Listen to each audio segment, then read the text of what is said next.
Bueno, en realidad, rememorar ahora lo que ocurrió hace 10 años cuesta trabajo, sobre todo por las dificultades y debilidades que teníamos en aquel momento.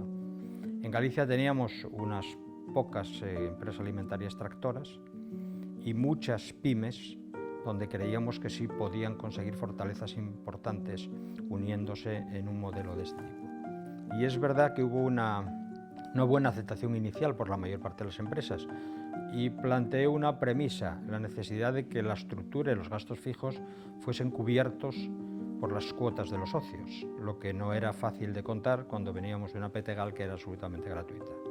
Y eso fueron los duros pasos iniciales, que era el convencimiento de las empresas que teníamos que ir más allá que el I+D, que teníamos que aprovechar las sinergias entre todos y sobre todo que teníamos que trabajar en lo que era internacionalización, mercados, innovación. Esos son los primeros pasos.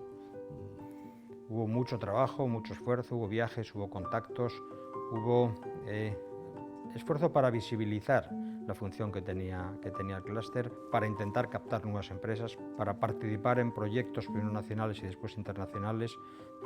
Y la respuesta en mis años, en mis 5 o 6 años tuve presidente, la verdad es que estoy especialmente agradecido por la actitud que tuvieron las empresas.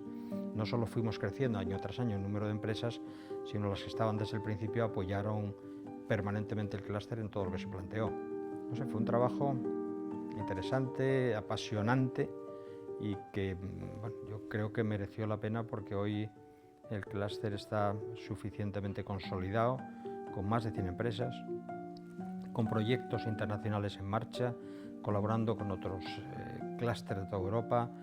Por tanto, creo que mereció la pena aquel esfuerzo inicial de hace 10 años y que además la respuesta de los que participaron y el esfuerzo y la generosidad de todo el mundo permitió llegar hasta aquí.